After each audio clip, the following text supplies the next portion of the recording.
Okay, here's the guidance.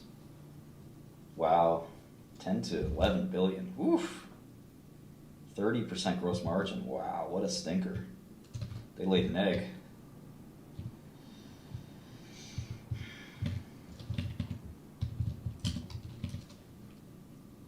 That's not a good run rate, right?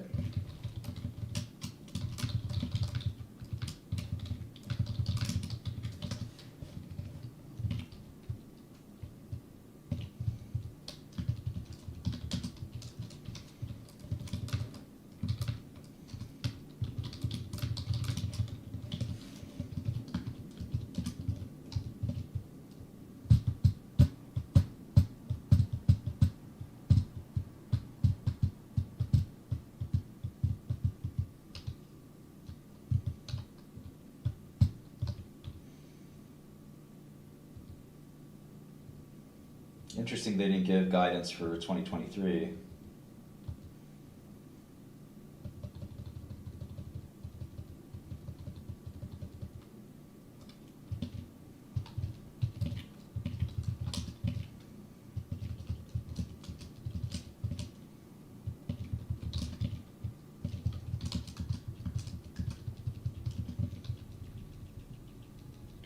Until the great American shrinking company.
Might go out to a business meeting a little later.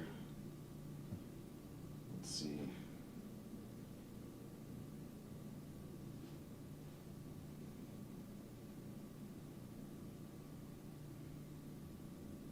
My business meetings, we smoke weed. I don't know if you knew that.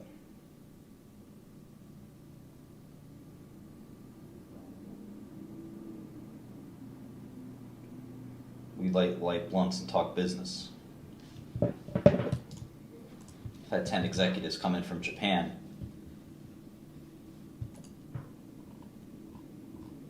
They say, Mr. Shkreli-san, we like to make partnership with your company. I said, yes, but will you smoke this first?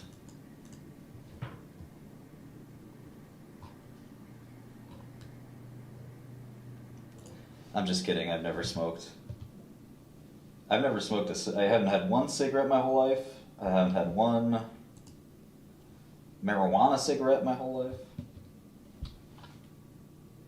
Just not my thing. Just blaze. 420, blaze it. Nightmare blunt rotation. Mark Cuban. My nightmare blunt rotation. Mark Cuban, Kamala Harris. I'm trying to think who else I don't like.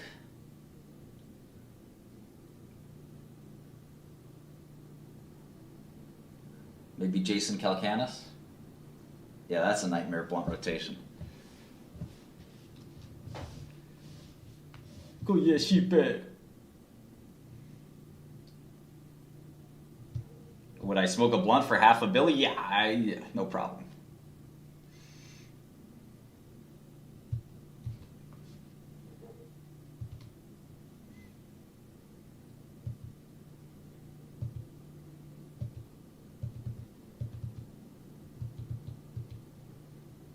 Xi Jinping, that'd be a funny fucking guy to smoke a blunt with.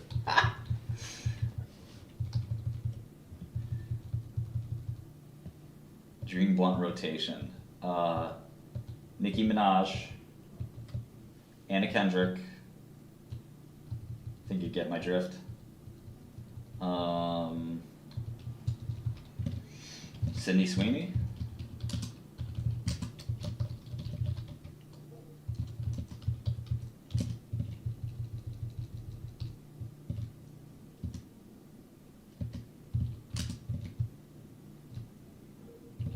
Throw the homie Scott Aronson in for fun. Maybe Lex Friedman could be in the back too. What's up, girls? Who's that nerd? Don't worry about my buddy Lex. He's a crazy Russian guy.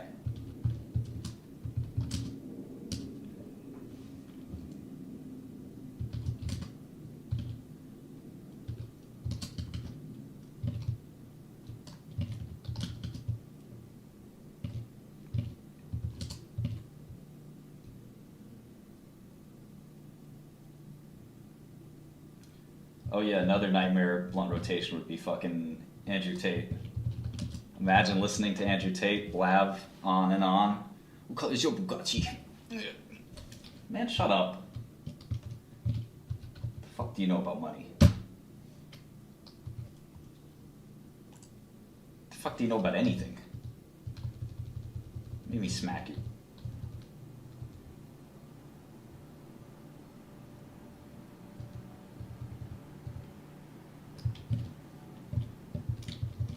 You know who else would be really annoying to hang out with?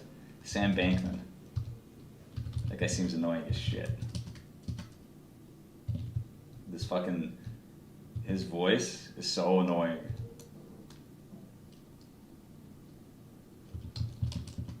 High-pitched ass voice. Acting like he's smarter than everyone else. Fuck you. He'd be trying to sell the blunt, that's a fact. Bill Clinton would definitely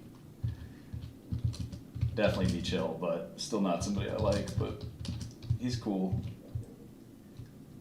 He's a lot cooler than you know who.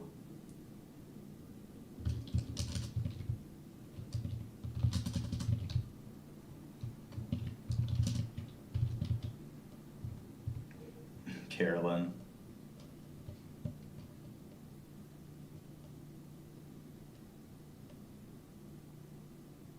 Tremendously more money? That's funny. Andrew Tate. Andrew Tate.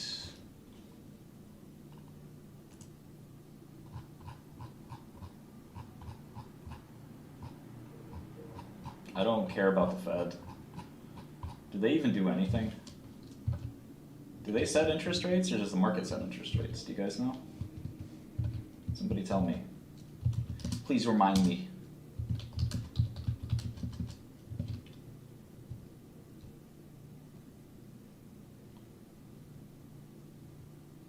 I don't get why people like Joe Rogan so much. He's got a good sense of humor, I guess. I don't know.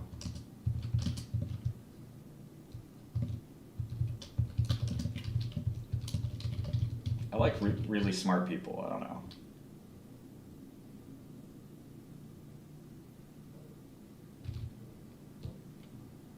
He's the everyman. Sounds about right. It's kind of like what Howard Stern was, right? I'm not the everyman. I'm not trying to be the everyman. I'm trying to be the best man. You know what I mean? Prometheus. Unchained. I'm trying to rap. I'm trying to blow you away with these bars. Alright, so Intel revenue is going to drop 40% next quarter. 40%?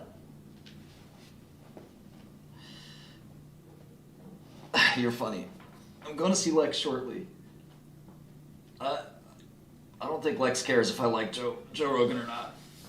I'm not saying I don't like Joe Rogan, I just don't see the appeal. So, Intel's revenue is dropping 40% next quarter. I mean, it's been on that trajectory, right? But, oh man, what a shadow of its former self. I don't even know how to value this, right?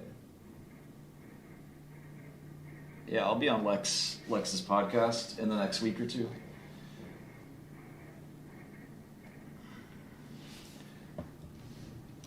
I mean, that's just my opinion. I'm sure it's a good product, I just don't care to watch it. So, what's the shape of Intel's recovery going to be? Like, could this be like the worst year ever for this company? Can you imagine?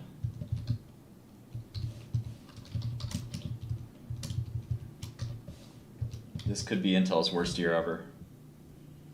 Oh yeah, I should probably get all my prison stories in place. I should stream. If I'm not in a meeting, I'll stream the meta earnings. That's a good idea. So why the drop in revenue is a good question. Basically, what I think's happening, I'm sorry to turn this into the semiconductor hour, but basically what I think's happening is AMD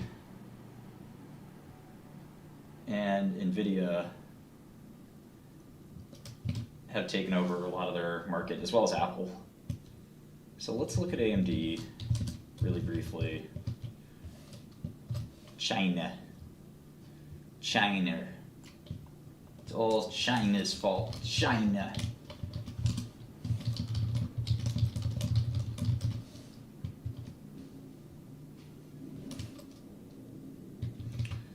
Good luck. I haven't read Nietzsche too much now. My dad is a big philosophy guy. I don't have the time. Famous people I admire: Scott Aronson, Nick Bostrom,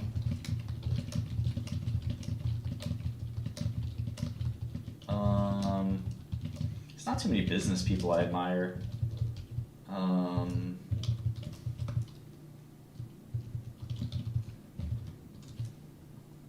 I admire Warren Buffett, obviously. Terry Tao, okay. Now we're talking. I do admire Terry. I'd smoke a blunt with Munger. He's not my favorite guy, though. It'd be funny if Charlie Munger, at almost 100 years old, wanted to smoke a blunt with me. That'd be dope. I would smoke weed for the first time ever. No problem. Carl Icahn, I admire is a weird word, right? I respect Carl Icahn. I don't know if I admire him. I guess I do. He's similar to me in a lot of ways. He grew up in New York, rough and tumble kind of guy.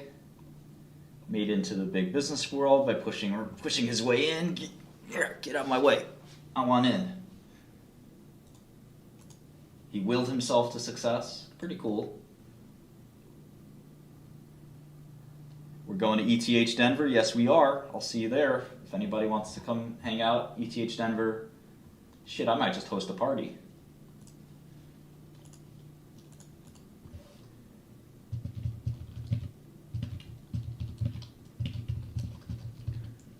Smoking with Buterin. Actually, Vitalik Buterin would be a decent blunt rotation.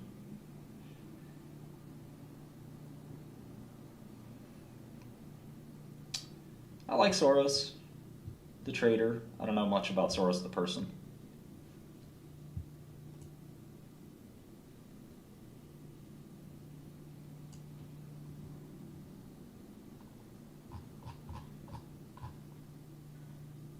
AMD incorporated in 1969. Wow. Did not know that.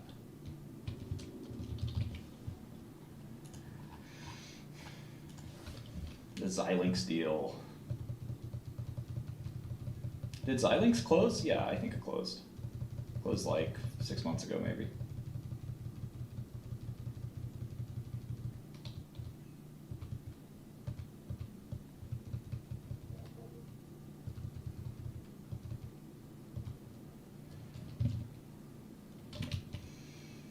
Well,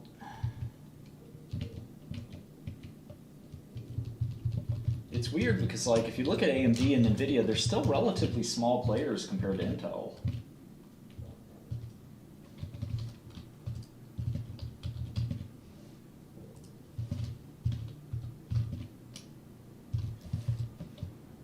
And I have a Texas Instruments model, although those guys aren't really apples to apples.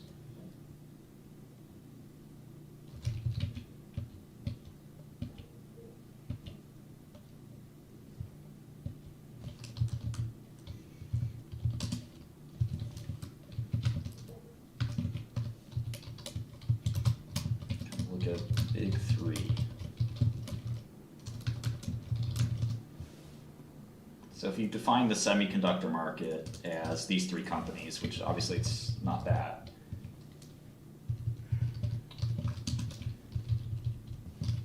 Intel's market share of that has been 80%, then 75, then 65, then 59. Oof, brutal. Yeesh. That's a lot of market share loss. Woof. Roof. Datadog. Roof. Datadog's my favorite company. DDOG. Datadog. Roof. That should be their commercial. Okay, and if it goes to 50 billion, that's even scarier. Because now you're looking at even less. Pretty ugly. Yeah, you like New Relic? We just subscribed to New Relic.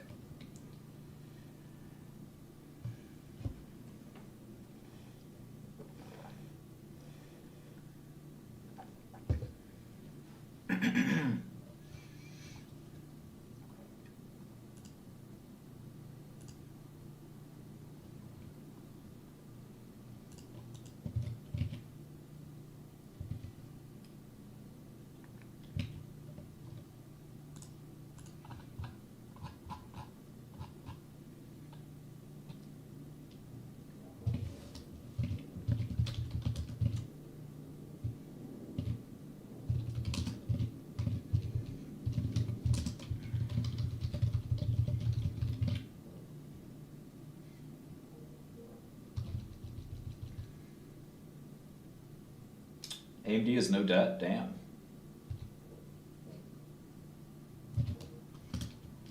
Issue some debt, dog. Oh, I guess with Xilinx they're probably going to issue a lot of debt. Although I don't know if that was a stock deal or what.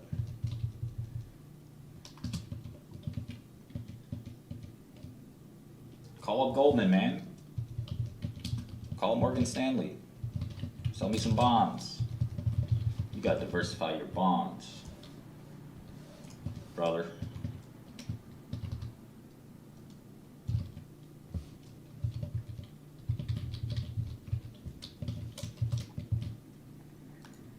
At least, well, I gotta look at the most recent Q for Intel, or for AMD, before I can say this, what I want to say.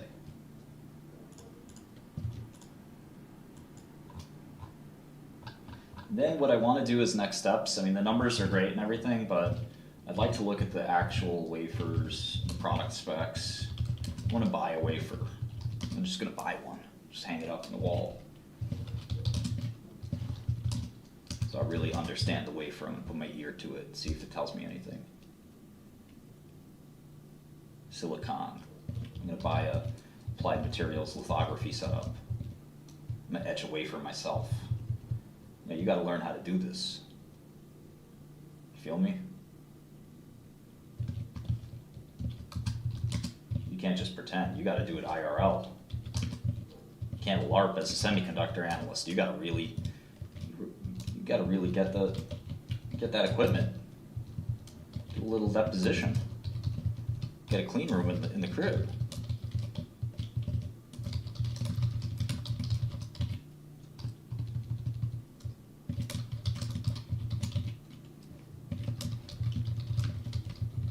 I got 2 monitors. I got 2 phones. Baby's first wafer.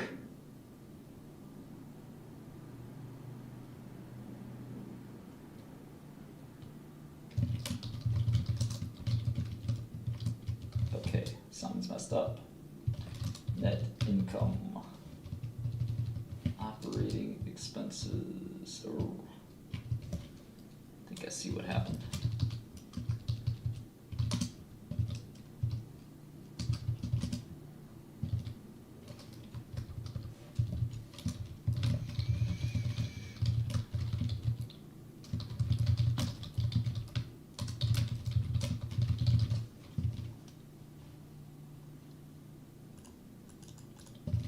Yeah, so there's got to be a decent website for semiconductor product characteristics and other information, performance. I used to be into desktop performance computing. Not really my thing anymore. I wasn't even that into it back then. It's hard to keep up. You really have to get into the overclocking scene and get really excited about this stuff, which is not really my thing.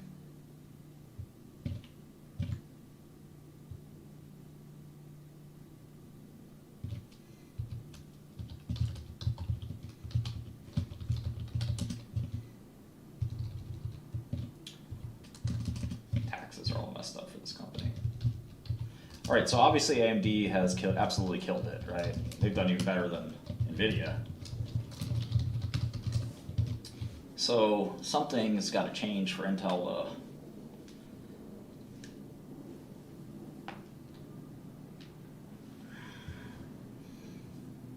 let's see if AMD reported Q4. I don't think so.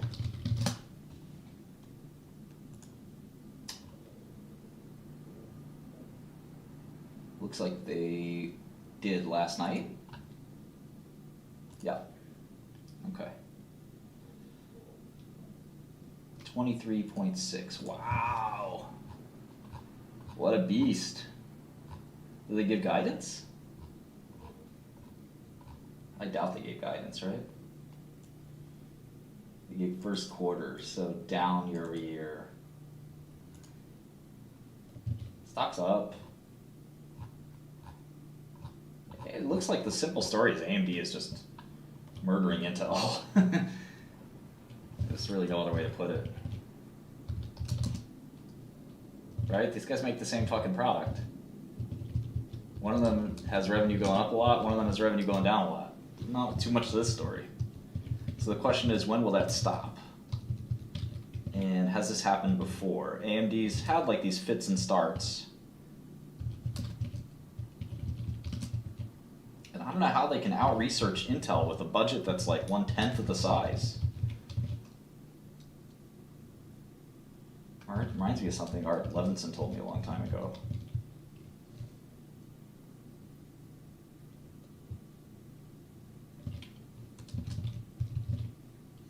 Just talking about the differences between organizations and their R&D. Oh, okay, well this includes Xilinx, so we got to be a little careful. Xilinx probably contributed most of that growth. So be a little careful there. Although they didn't close Xilinx for the full year, right? But the Xilinx deal made them a bigger company, so keep that in mind. Looks like it was almost all a stock deal. They don't have any debt. They don't have much, $24.67.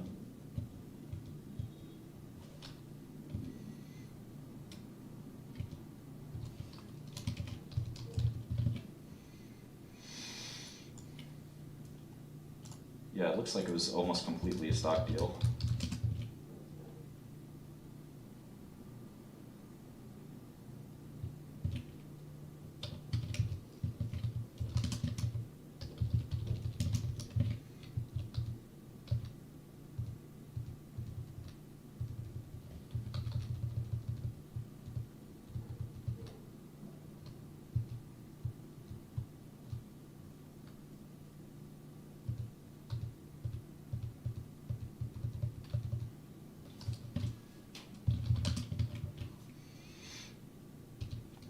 Looks like Intel and AMD are roughly the same market cap, or enterprise value. Sad day, sad day. So they're saying $5 billion. Wow, for Q1. 5.3, right? It's a lot better than Intel's predicting. Wow, man.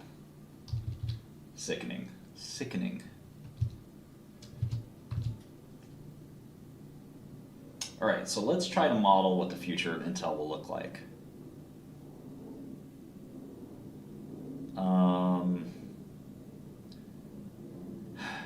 going to be tricky. But if anybody can do it, it's me. Let's go out to 2035. We're not going to assume any cyclicality. We're going to assume that the world exists without booms and busts. We're going to assume that there's a steady growth in GDP.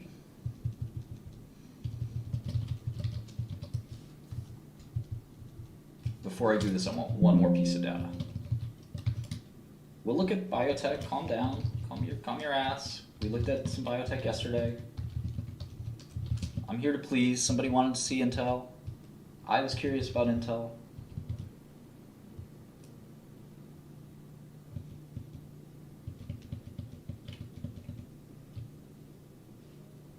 Don't make me escort you out the building. Sir, you need to leave right now, sir. What'd I do? That's when I put the muscle to his elbow. Sir.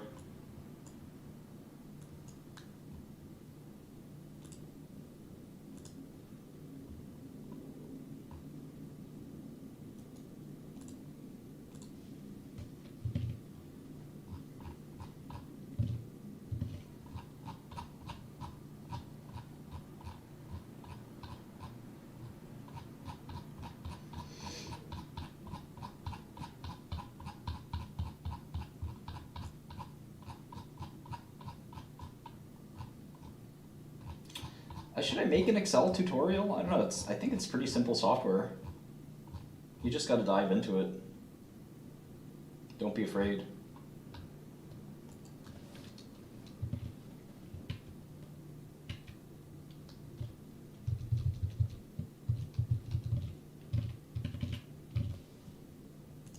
Oh man, I picked the wrong year.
Gosh darn it.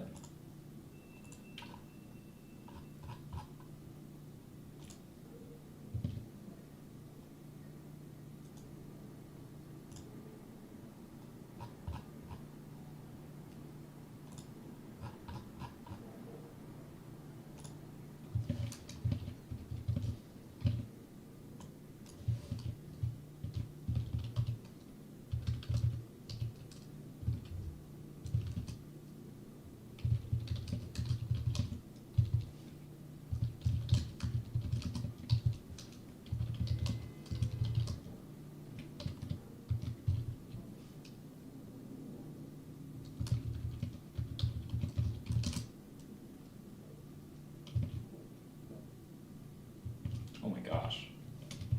Intel spending like 11 billion in R&D back then when AMD was planning its products with 5% of the spend and is gaining market share on them. Sad. Pathetic.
amazing. Part of me thinks they can make a comeback. Part of me is wondering. So it's almost like a biotech company where you have to do a probabilistic quantum mechanical model. I'm joking about the quantum mechanical part, but you do have to sort of consider a duality that maybe they make it, maybe they don't.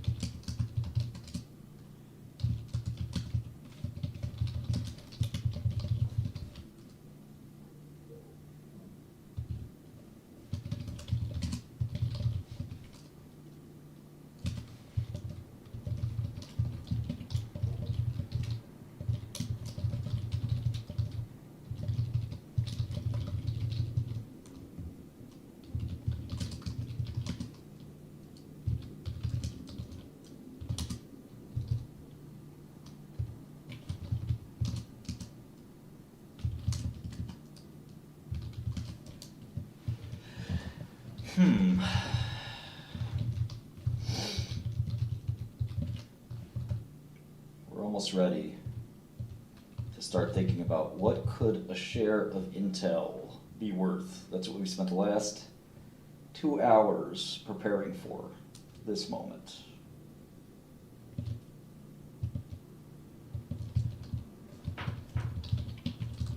Are you ready? Whoever asked me is probably long gone. They're like, F this, I don't have the patience. You need a lot of patience when you work in finance. You gotta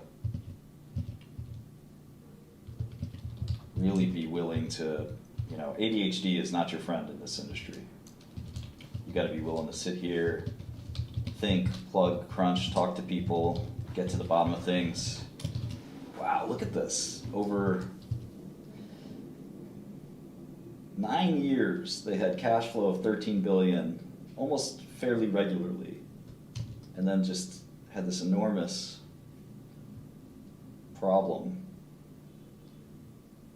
in 2022 and 2023. It make a lot of sense, right?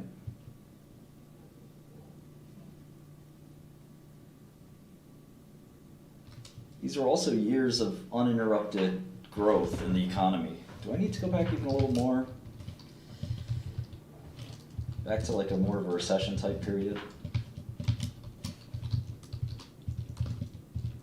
I think I might have to. It'll only take 5 more minutes. We've been here 2 hours, we might as well.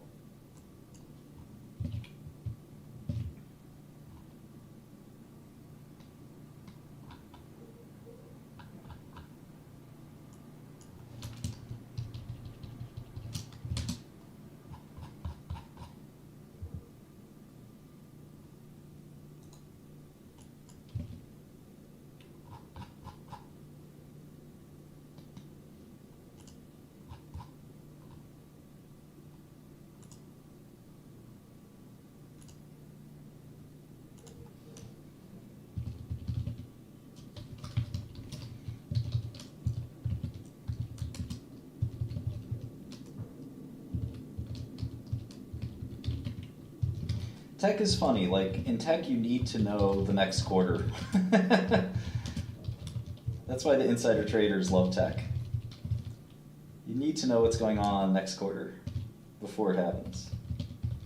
Because otherwise, you really can come up with a long-term thesis based on the technology, but you don't know if that thesis is on track or not. You can do some probabilistic weightings of like, okay, this is theoretically a good opportunity, but if the quarters don't start working in your direction, it doesn't really matter what you project. That's why tech is very tricky. And you need to keep your ear to the ground and watch the quarterly reports like a hawk, because if something's going wrong, you got to redefine your whole thesis, and everything's fucked. So tech requires the so-called channel checks, which are basically illegal if you do them the right way. You're asking people, well, how's the business going for Intel? Or you like their chips or do you not like their chips? And if they say no, you exit your investment, but basically you're kind of getting insider info. So I don't like that whole process of tech investing. It irks me. It's always irked me. And it's especially ironic given that, you know, I've been to prison. The hedge fund world is a very dangerous job. There's a lot of people who've gone to jail for doing channel checks too aggressively. So how do you know what the line is, right? How do you know, like, oh, well, you can ask that question, but don't ask that question. And, you know, there's some pretty good frameworks and rules for it. Don't get me wrong, it's not that hard, but... All right, you can see that there was some volatility in their cash flow this year, 2006. 2008 will be really interesting.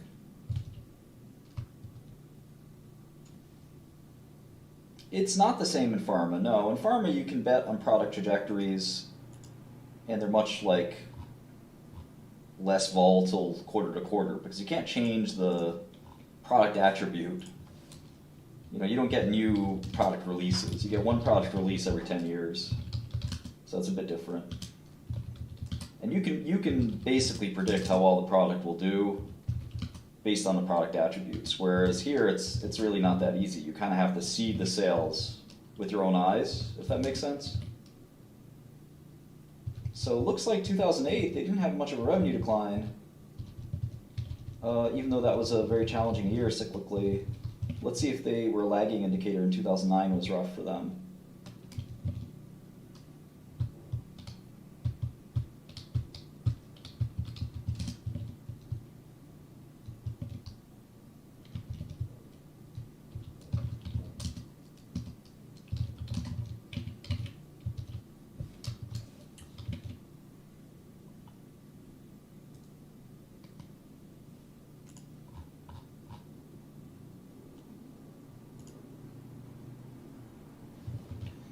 Yeah, 2008 and 2009 were rough, but they weren't this rough.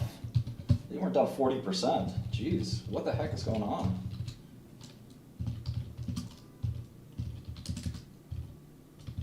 Remember that Intel used the Bee Gees as their ad campaign? That was great.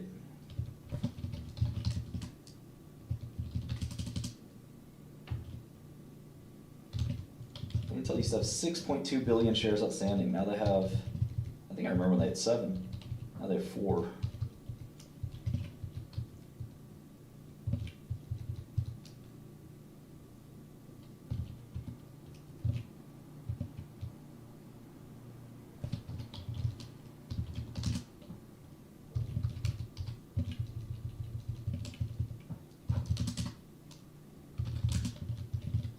Yeah, so the 2008 recession didn't phase Intel.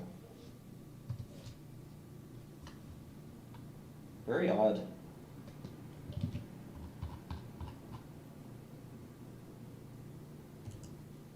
Semiconductor cycle and the economic cycle aren't 100% overlap, I guess. So the semi cycle right now is hitting this big bump, but you wouldn't know it if you talked to AMD. You would sort of know it if you talk to NVIDIA. They've had a big slowdown.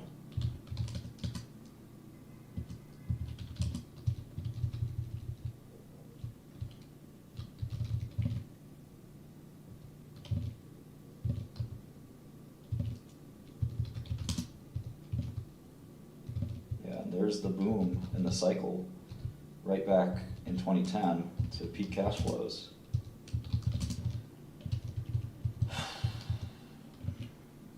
So they have a business cycle and a market share cycle, like a product cycle, and they're at the trough of both, which is why it's like a perfect storm. And usually you want to buy stocks, right, when there's a perfect storm, because it can't get any worse.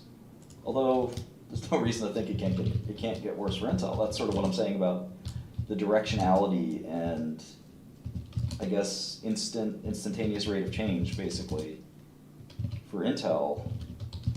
And for most of tech, but especially for semiconductors, you have that concept of like, you have to know how the business is doing right now, like almost like a week-to-week thing to make sure that it's on track. Maybe there's some like savants who can see the technology and say, oh, they really have this advantage. But generally speaking, that's kind of not the way it works. Usually, no matter what the technology looks like, you sort of have to see the sales coming to fruition. So they had 15 billion in cash flow, free cash flow back then, 2011. And that seemed like another cyclical top.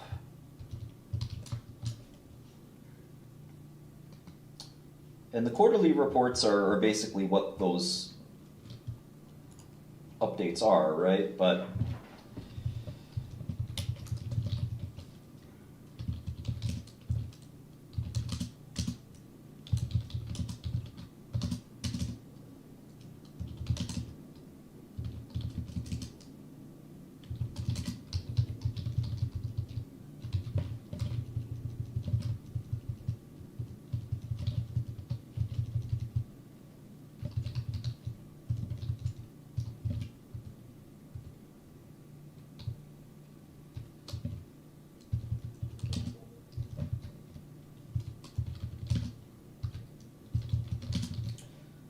okay, let's I'm not a big fan of you doing graphs in Excel, but this is an interesting data set. This is free cash flow for Intel. I just want you to see kind of like how different a semiconductor company's cash flow looks from most companies. Real big swings in net income. And this is something else, right? Unprecedented. All right, so let's take a stab at this.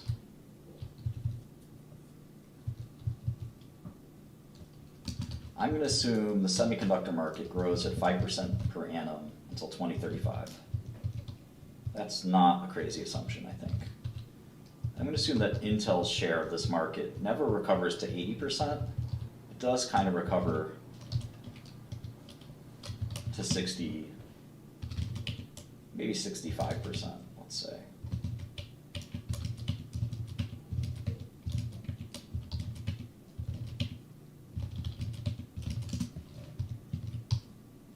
That's really simple analysis. What happens if Intel gets back a little bit of its prior success? Doesn't have to get all of it back, just a little. Well, maybe half.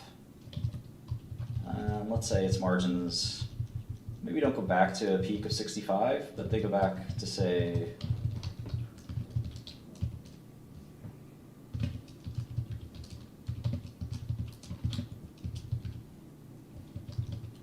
high 50s.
It's like a probabilistic deep value play in some ways.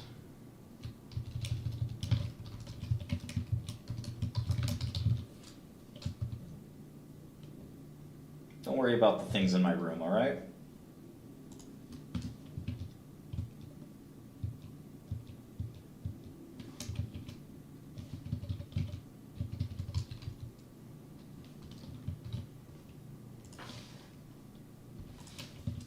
creeper. Stop creeping, creepy internet people.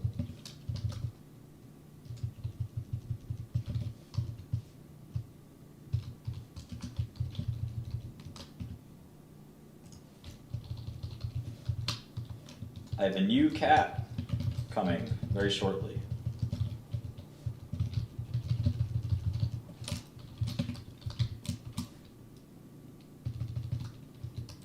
Gonna do a big cat unveil party soon.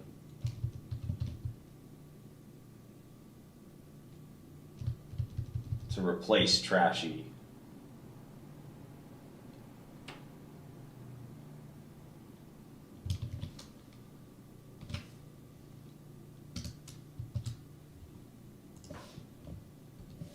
All right, we get a valuation of $200 billion for Intel.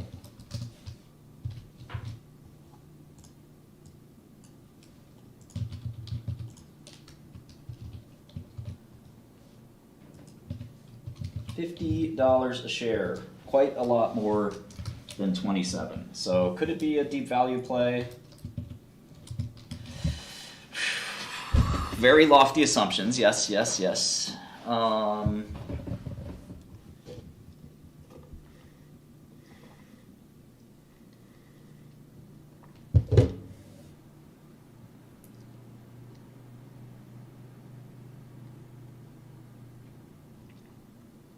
If they make their comeback, a partial comeback.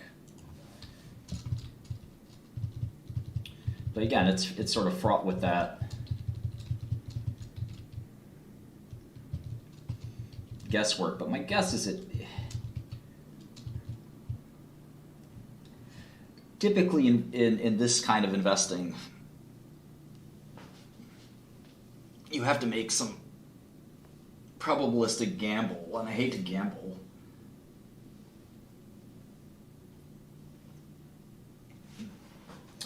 And you don't have to gamble, right? You can gamble. Basically, assume Intel doesn't recover very much, but it can hold its own. I mean, they're still the sort of preferred chip customer. I mean, their business is still, 3 times in AMD. Let's make some simpler assumptions.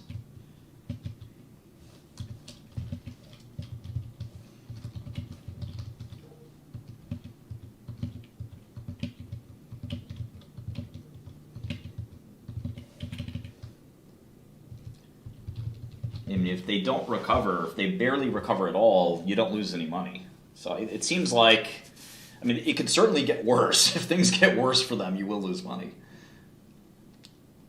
So the market basically assumes they make a very, very tepid recovery. And remember, they're in a cyclical trough and a product trough. So it's supposed to look like it's the worst right now. And it kind of thinks, I kind of think that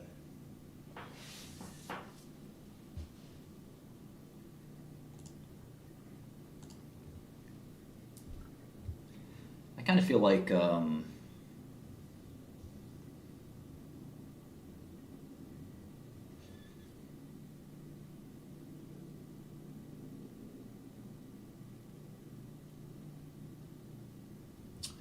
don't know.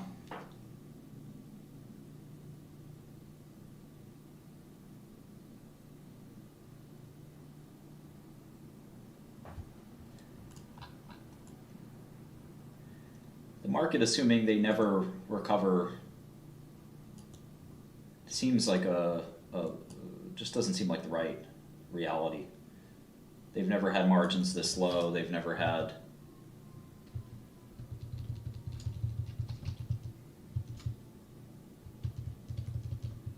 I don't know. It's certainly possible that that's what happens. And again, I have to learn more about the industry. But it seems like a decent speculative long, They have to recover just a little bit of their prior success, and the stock gets a double. But people said the same thing about IBM and all these other companies. But again, you have to think about it probabilistically, not as like you're holding a gun to your head. Is this worth 1% of your portfolio? Probably.